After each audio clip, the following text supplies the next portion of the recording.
Welcome back to the King Exchange. We are locked in for another incredible session today, and I am joined, as always, by the powerhouse team that keeps this engine running. We've got David and Kellen in-house. Gentlemen, good to have you here. Today's conversation is one I've been looking forward to because it's more than just about business. It's about legacy, community, and the literal skyline of our city. Joining us today is a local developer who is making a massive bet on the future of Paramore. He is founder of Green District Mobility and Transportation and the visionary behind the upcoming Paramore City Towers. From his roots right here in the neighborhood to planning mixed-use developments that blend luxury with affordable housing, he is boots on the ground in every sense of the word. Please welcome to the exchange, Mr. Timothy Green. Thank you, guys. Thank you, guys. Well, happy to be on the show.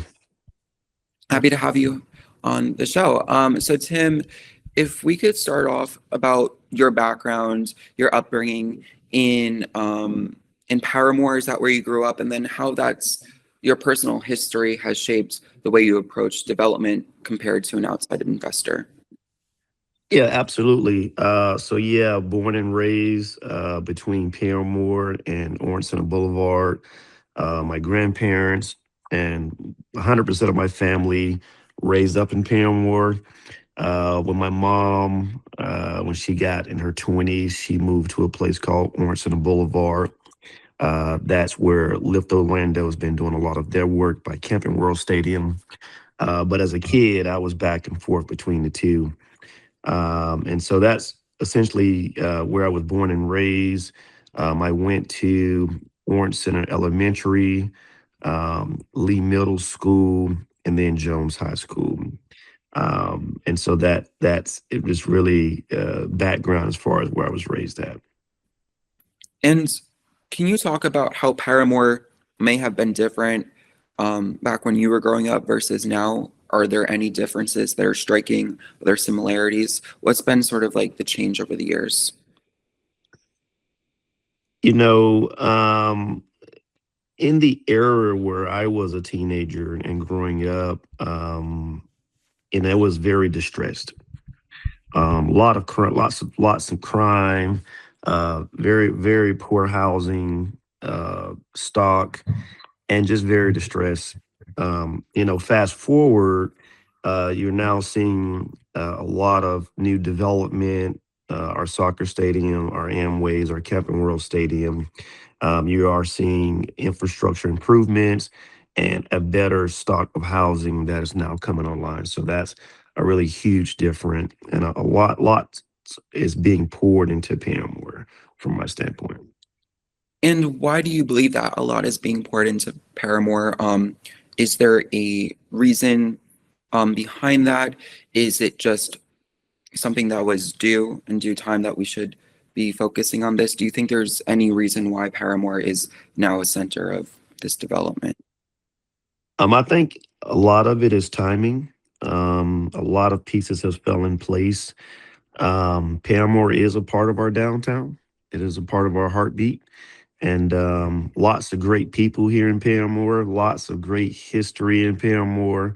And we're just very thankful to see it blossoming now, for sure. I want to jump into something that was recent. When speaking with my News 13, you had mentioned the program, the Unlocked Open Door program, which is for the new home building and home ownership opportunities in Paramore and downtown neighborhoods. What is the impact of that program, Unlocked Open Door? It's a huge impact. The city has put away, I think, about $750,000 for this program. They are looking to continue to fund the program once those funds are exhausted. But those funds really help both parties as it relates to builders that are coming into the market to build quality homes. It gives the builder rebates as it relates to their impact fees, building fees. And I mean, that can get pretty costly, right? That can be upwards of 20,000 plus. So that's very helpful from a builder standpoint to build a quality home and be able to get such a rebate that also allows the builder to adjust the purchase price, right? To a lower amount. So then that helps the end buyer acquire a quality home at a decent purchase price. The city essentially gives the end buyer, as long as they complete first time home buyer courses and other education courses, and they complete it and their readiness for to purchase a home, they give them somewhere between 45 to $55,000 as far as down payment assistance. So that really helps the entire ecosystem. I also read that the program comes with its requirements. They must qualify based on income, credit score, and debt debt to income ratio standards. And they also must live in the home for at least 5 years. So there's some guardrails around this program. Do you think they should be tightened or loosened up? Should this be more accessible, less accessible? What's your standpoint on how people will be able to actually use this program, those who may actually need it the most? I think the safeguards are accurate and on point. And you look at who this is targeted to, and it's anywhere from that 30% to 120% AMI. So those are the folks that these homes need to be readily available to. Normal credit scores, obviously above 600. Um, and what was your third one that you mentioned? That they must live in the home for at least 5 years, and there has to be a ratio between the income they make and their what debt they're in, how much debt they have. Yeah, and so living in a home that safeguards this from a lot of investors taking advantage of the program. So I think that's pretty decent for 5 years versus 10. It could be 10, right?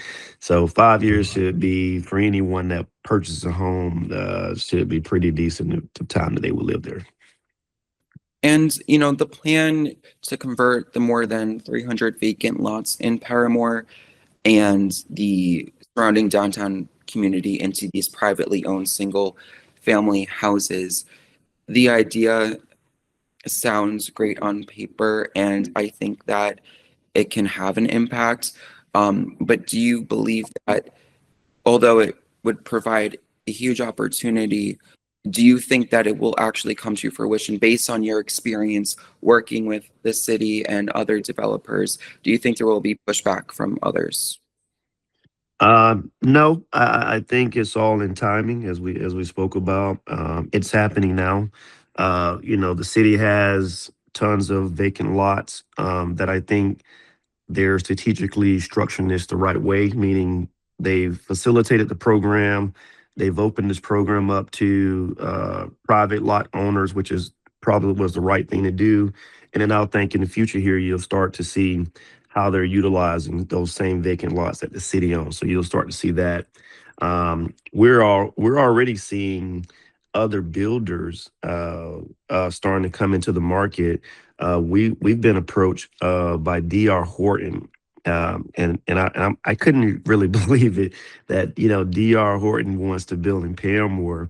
Um, my family office, we own quite a bit of real estate, quite a bit of vacant lots. So we started receiving offers from D.R. Horton, and that was pretty interesting. So I think the city program is working.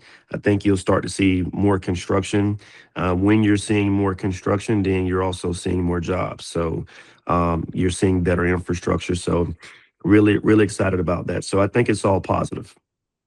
I'd like to loop in my co-host into this discussion and sort of discuss, from their standpoint, working boots on the ground, as we say, in Paramore, if you have experience there, if you can speak to the impact of what this program may have, if you think that it would be something good for the community, if you believe there should be more implemented to make it successful. What's your thoughts, David? Let me go to Kellen. Thank you, Sean. And Tim, thank you again for joining us in this conversation. My point of view is from the community perspective.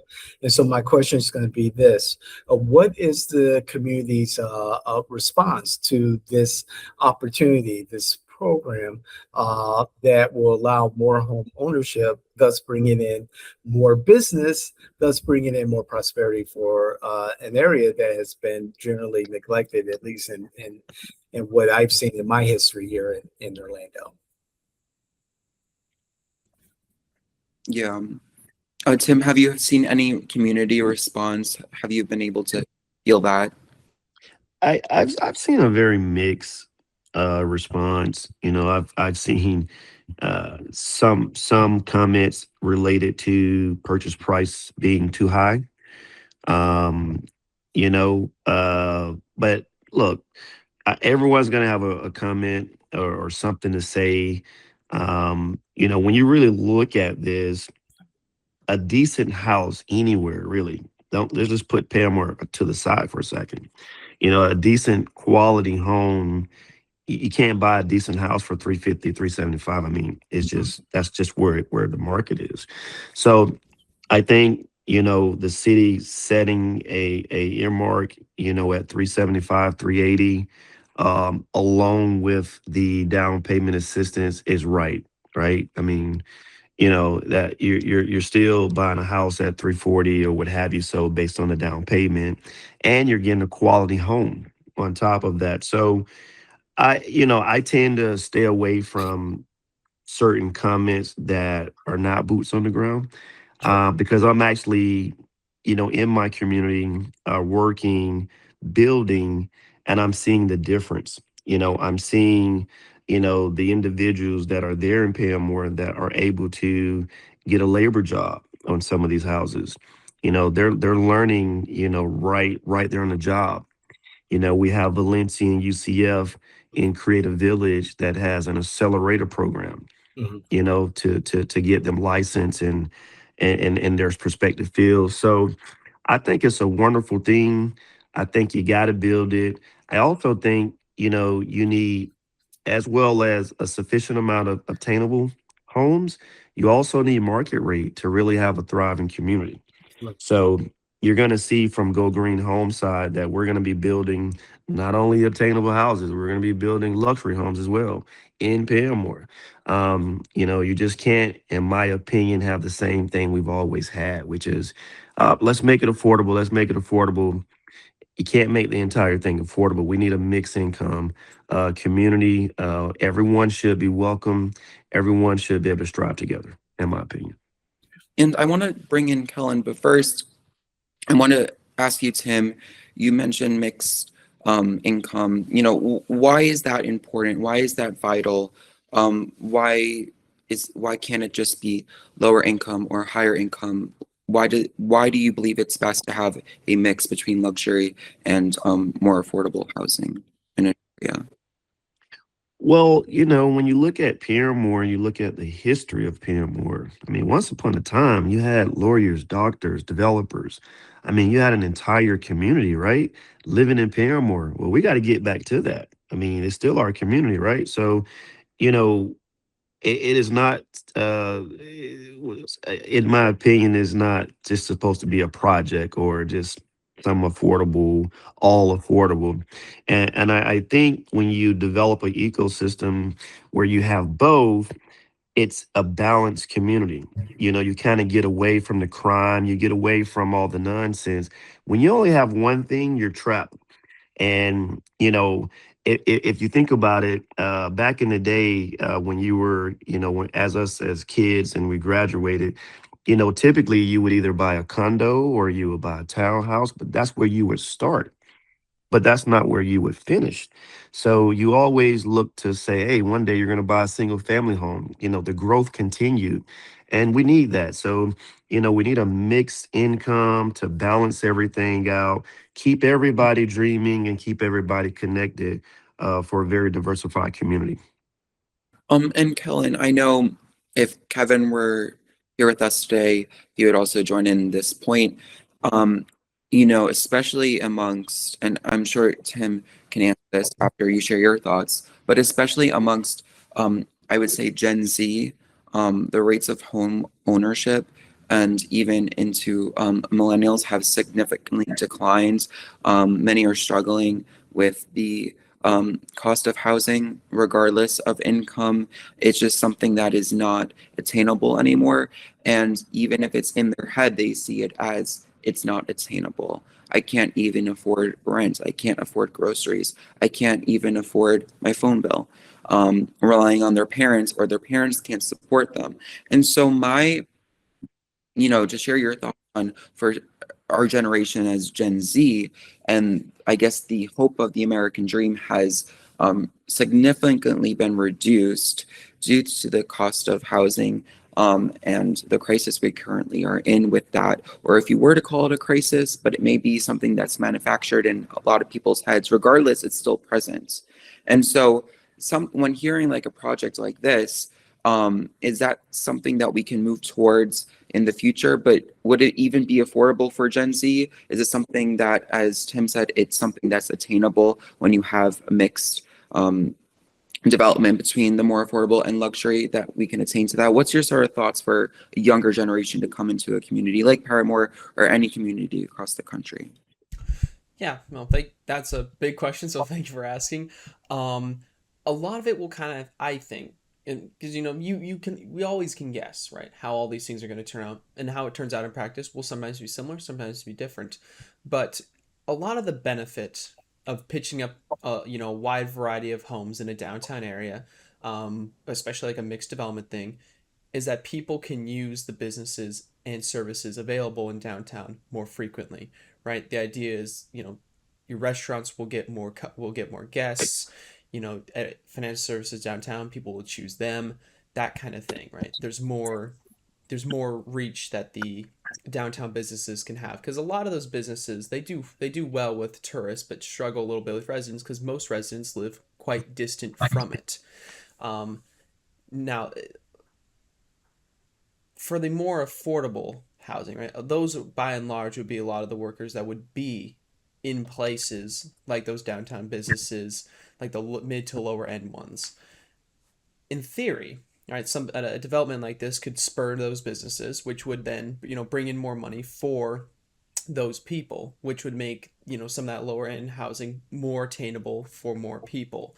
And so the theory behind it makes sense, and I'm sure Tim will elaborate on that much further and kind of give us some insight into where they're at with that as far as business development. But of course, also just having a mixed community like that does bring in more money, right? Property taxes are, at least for the time being, are still in Florida. That brings in more money that the city can allocate to other things, that the county can allocate to other things to help everybody else. Because at the end of the day, we're all a part of a community. Everybody does their part. So there are benefits to this, even if you're not directly living in it. Tim, do you have a response to that? And more back to my point as well, for younger generations, does this provide hope, something to attain to the program, um, Unlocked Open Door program? I believe it does. And look, the open door program is only one element, right? Coming from City of Orlando. This is a community effort. And by community effort, I mean all hands on deck, right? We need help from Tallahassee. We need help from Washington, D.C. This is not just a City of Orlando responsibility. This is not just a stakeholder responsibility. We need all on deck here in order to be successful. I don't know if you guys have been watching the things that are coming through DC as it relates to new rates, as it relates to new interest rates, and the way credit from FHA, right? So you're now able to use a different calculation via FHA. So that's your light bill, that's your rent, that typically wasn't incorporated when you go to purchase a home. Now that is being incorporated, so you're going to see more Gen Z being able to qualify from that standpoint. You're going to see more municipalities having more programs like open door program, if you will, and then more builders building quality homes, and it's one community really working together towards the same path, same goal. So I'm just really super excited to see so many things that we need that we've been wanting all at the table today, working today, all in concert. Yeah, I want to shift, and that's a great point you bring up. But I want to shift to another concern that I think many may share, and this is, me. I'm just going to ask the question. Many do see downtown Orlando, with a spike in crime, especially during night, and people do feel unsafe.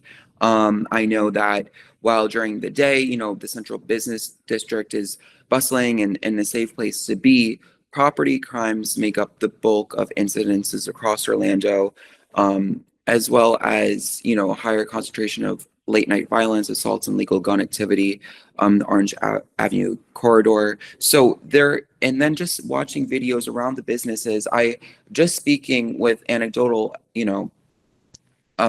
sort of perspective here, many don't frequent businesses late at night or clubs or restaurants in the downtown area. And then just seeing what's online with videos of downtown Orlando, to me, it's comes across as an unsafe place. Now, whether or not you can argue if that's true, if that's out of proportion, this is a social media, this is a scare tactic. The perception, at least online, of videos of downtown Orlando, like the Taco Bell Cantina, and there's what I would call a riot, and like lewd behavior.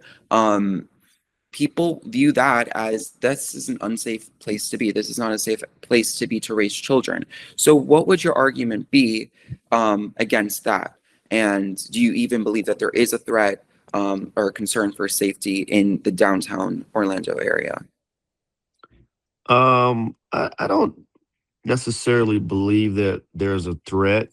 Um, I believe that is media kind of pointing to one perspective of our city. Um, Orange Avenue, our downtown corridor, at night, it is what it is. It's a bunch of kids, right? Um, and you get a bunch of kids together, and there you have it. The city is really working very hard and diligently to put in, just to put in some things that will change that. So I think over time you'll start to see a reshape, in our downtown Orlando. You'll see more capital going in, more restaurants going in versus bars and clubs, and you'll see something different. That same behavior is not in our downtown Paramore. That same behavior is not in the packing district. That same behavior is not in Creative Village. So it depends on who's looking at what. But the city is being redeveloped, revitalized, and I think our city is great. It's a great innovation city, and just I'm proud of it. As a matter of fact. And I really do hope that all these plans, and I know they're underway, and there needs to be more support, and they come to fruition. But if you were to address, or at least bring up, if you've had any pushback that's just been prohibiting this development, because many may view sort of ideas and fantasies, what they would call it, as a utopia. That this sounds great, but can it actually exist? And what would your argument, what would your pitch be as a developer to the naysayer, to someone who's like, absolutely no, I don't even want to hear a word because they just see another fantasy project. Not saying that that is the opinion that I hold, that may be an opinion that someone else may hold and say that's utopia, never going to happen. And what's your pitch to that? Yeah, I understood. Development is tough in itself. If you're building a high rise or trying to build affordable housing, it is just outright tough, especially with zoning and planning sort of rules and regulations that you have. Um, I would say, again, this is a community effort, and it takes a village in order to really do this. And I'm really proud of my state. I'm proud of what is happening today in DC, and I'm proud of what City of Orlando is doing and the road that they've taken. And so, one of the things that we see that is helping really bring these sort of projects to life is a legislation that got passed called Live Local Act. And the Live Local Act, is focused on affordable housing, but it allows developers to go through an administrative process versus the typical process, which the typical planning and zoning process is a year out. And then you got to go through so many community meetings, so many city council meetings, where Live Local, it's administrative, and you're talking about a 120-day process at minimum. Not only that, it allows developers the density as it relates to being able to have enough units to make the project feasible, financially feasible. Also, the FAR calculation. Depending on where your underlying zoning is, again, you need a higher FAR calculation in order to make your project also feasible as it relates to commercial. Live Local allows you to go 150% over the highest FAR calculation in the city, which is 4.0. So it actually allows you to go, 6.0, which gives you a higher density of commercial. And so when you take the two of those, higher unit count, higher commercial, now your deal pencils, a lot easier based on your land acquisition, right? That's one perspective. Another perspective to come on top of that to make something like this more of a reality is opportunity zones. Paramore is in the opportunity zone. Um, the northern side is not. The northern side from Church Street to OBT is not. I apologize, to Colonial is not, but it is now eligible. But for even the areas that are in opportunity zone, that provides a significant amount of capital for your project. And there's all sorts of other things that come into play, like CDDs, TIFs, bonds, tax credits, on and on, that can really make a project feasible and brought to reality. You know, with that said, I guess the rallying call for projects like this, for activists, the word is gentrification.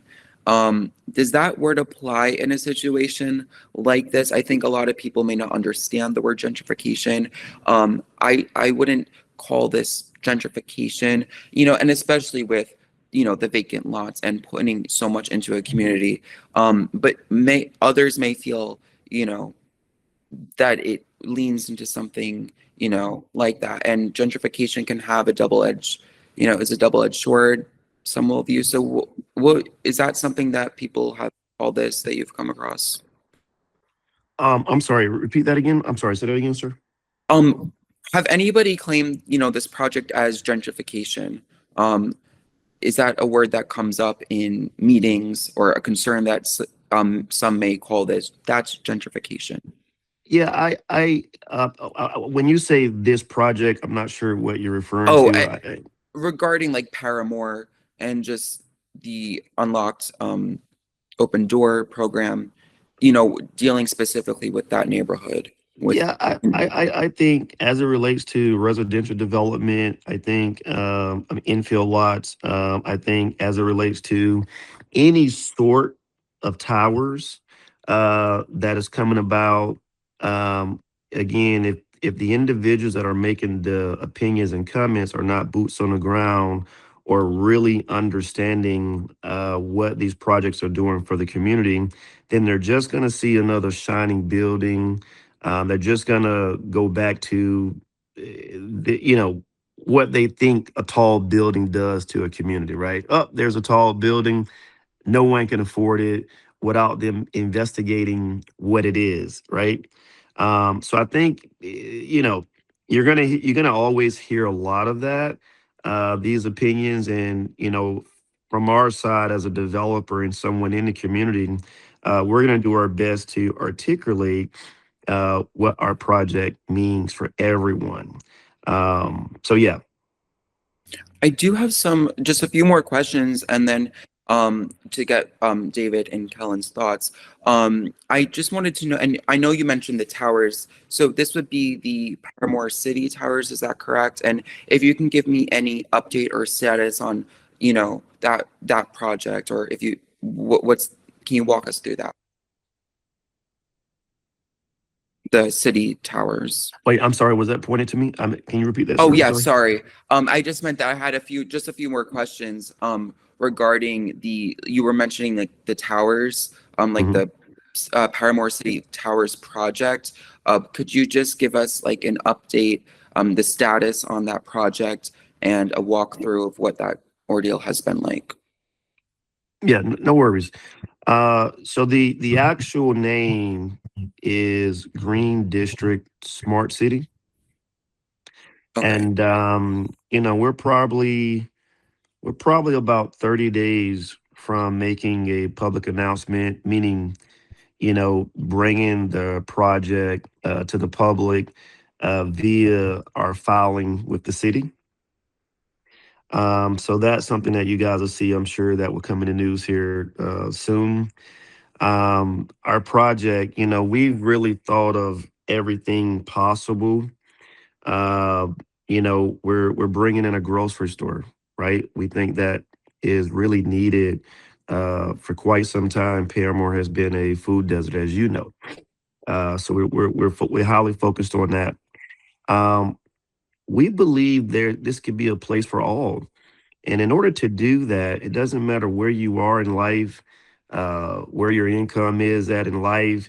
We believe if you have the proper platform and you can plug and play, then you can do this. And we're gonna cheer you on to do this. But as a developer, we're gonna create a project that you can look at and say, gentrification. No, no, no. This is opportunity. This is great. This is matter of fact, this is great for everyone. And so how do you do that?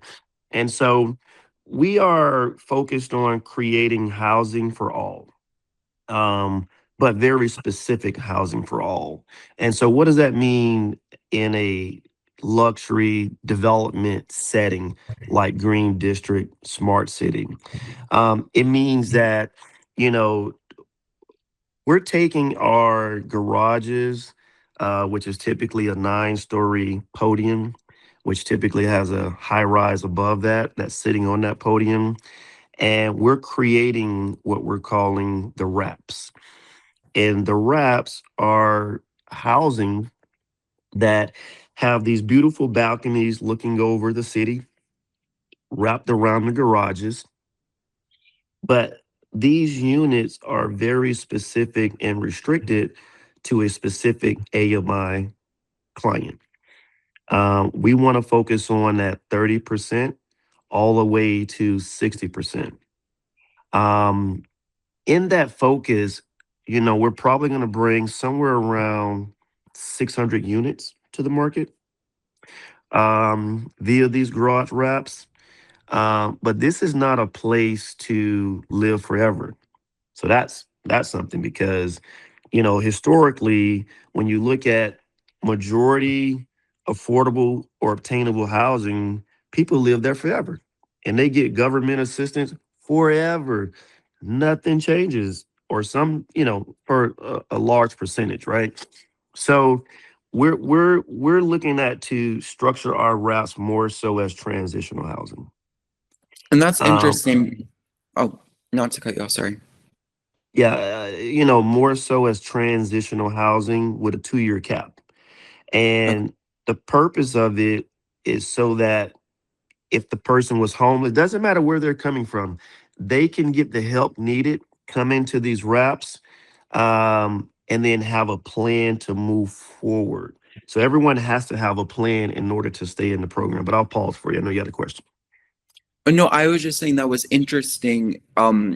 being transitional housing and not something that's permanent, because that may go up the first year and be something fantastic, but then when it may just keep something that people feel comfortable in forever, right? And then nothing does change or develop. So I think having that transitional housing allows for others to work on themselves and work on their future, so then they can attain something even bigger and better, right? That's sort of like my point, viewpoint from that perspective, because I think a lot of naysayers would say, well, they're just going to be on government assistance and this is not helping or changing anything. I did want to ask like a final question. Would you ever build your own home in Paramore and live in that community that you're building? Is that something you would see for yourself? Yeah, I've actually done that. I actually have a house that I built for myself in Paramore. So yeah, I do have a home in Paramore today. I did know that. I was just asking the question based on, okay, so, and that's great. And I wanted to just loop in David and Kellen again. I know that we were having a great conversation, but I'm sure they have questions as well and thoughts. And so I know this discussion is also part of our sort of mobility and transportation sort of series that we're doing. So if David or Kellen would like to touch base and ask Tim questions, anything dealing with transportation or mobility. Before we jump into that, I just want to finish a thought that, based on Green District Smart City, outside of those wraps that we just spoke about, we're also focused, to bring another 1,000+ units, residential units to the market. And 80% of those units, we're going to be focused on 60% to 120% AMI. I mean, and so our 20% of those, 1,000+ units will be market rate. So we believe in a very thriving community. We're also thinking about education, right? I mean, we can talk about housing all day long till our face is red and it's needed, right? But if there's no additional education for the entrepreneur or student or whomever, then you technically stay in the same place. So, what are we going to do about it? People got all these comments, they want to say this and that, but what are you doing about it? So that's what I'm here to say. And what we're going to do about it is we're going to bring forth a 300,000 square feet education and technology hub. This education and technology hub, we're going to be partnering with Valencia, UCF for accelerator programs, meeting space, virtual offices, incubators, private social clubs. It even will have a boutique hotel on top called the Green Book. And we just want to create a scenario where you could live, you can work, you can educate, you can grow, you can network, and be your best. So if you are in those wraps, there's nothing to be ashamed of, because you still have a very beautiful apartment. I mean, you're on Church Street, right, looking over Church Street at all the activity, but you still can look up and keep dreaming and say, I'm here, but one day I'm going to be there. And outside of a rental standpoint, we're going to have programs that's going to prepare individuals for home ownership. We think that's important as well. So we are coming to the market with several condo products. We think that's super important. There will be condos that will be obtainable and affordable and market rate.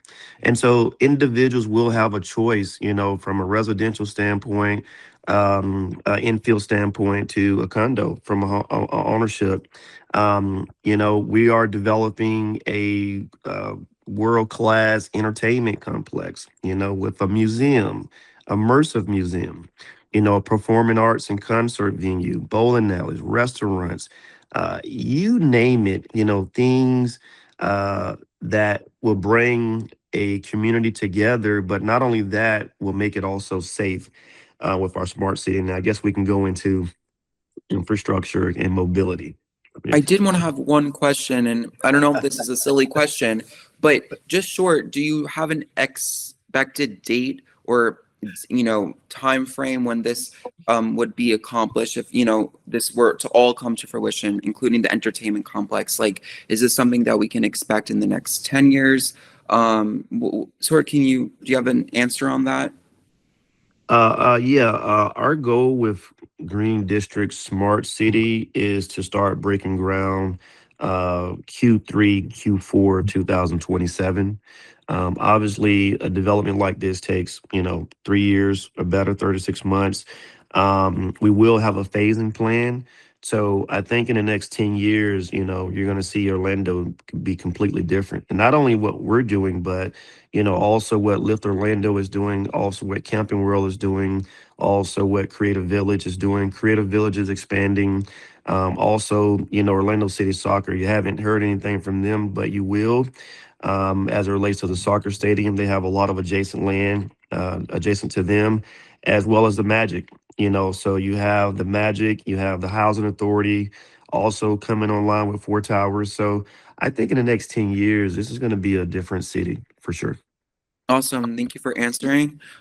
Sorry. And now, David and Colin, you can come in. And I was just curious, and I'm going to jump in first, Kellen, because, because this is a good segue in regards to infrastructure, transportation, mobility, and the innovation. And Tim, you and I have talked previously off screen about the innovation that is in front of us, what the future could be for this neighborhood, Paramore, and for Orlando in general, particularly in transportation. I just want to hear some of your thoughts about the possibilities, the innovations that could be coming to Paramore in regards to transportation.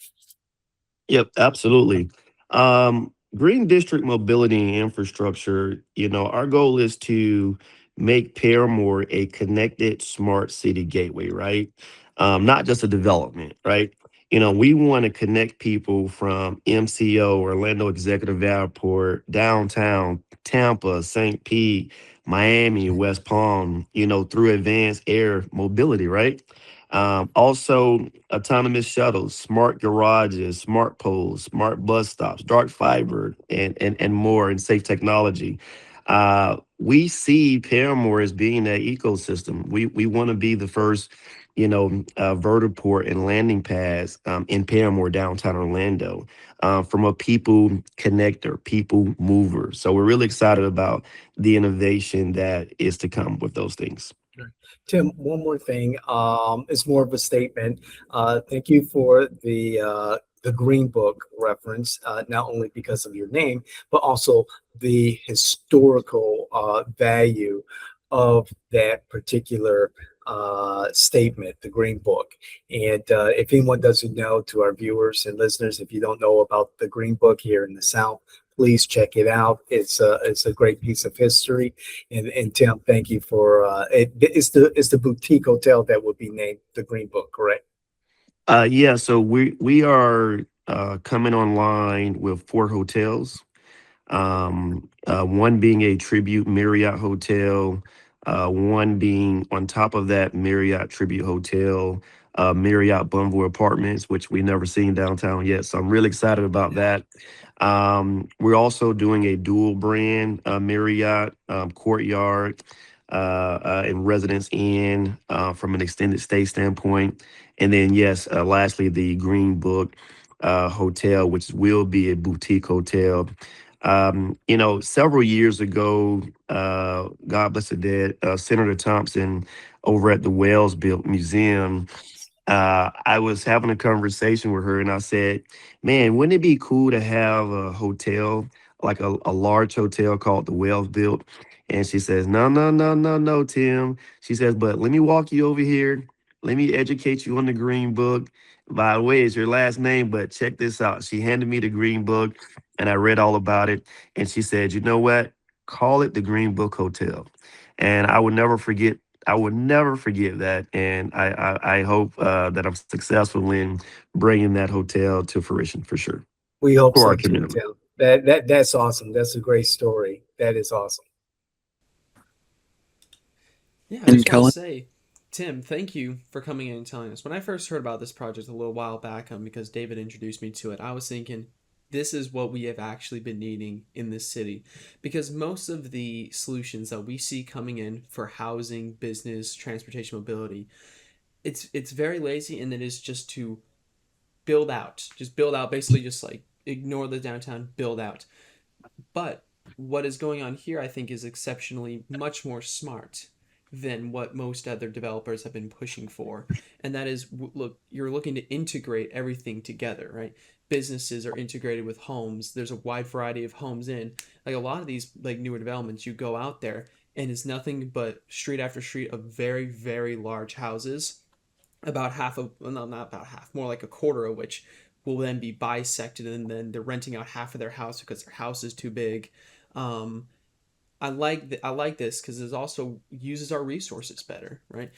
We only have so much land. We only have so much space that our groundwater can recharge from, and utilizing land that's just not being used to the best of its ability, but is already paved, I think is a very, very important solution. Is very much what downtown needs. So I just want to say I didn't have any other questions because those two have had extensive questions, and you've answered pretty much every question I had. I just want to say thank you for bringing this all to fruition, and we'll be watching. Yeah, yeah, thank you. And then one other thing too, as we're developing this Live Local master plan that will come online here soon, is that, you notice I said 4 hotels, right? Yep. And an earlier question was, how do you make a project like this feasible? How do you really provide obtainable housing?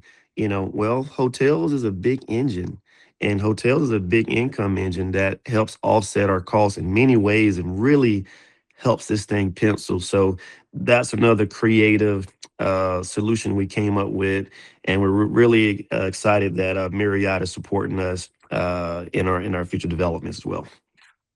Tim, I like to say, like, the vision you have for your community and the respect that you're showing for the history of Paramore is exactly the kind of intentionality that we need right now, as Kellen was pointing to in his thoughts.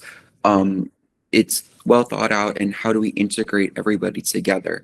And so I think that this, plan and the projects that are underway are something that can actually provide a change and point Orlando in the right direction. So I'm very excited, and I know we're all going to be watching those cranes go up with a lot of excitement and anticipation.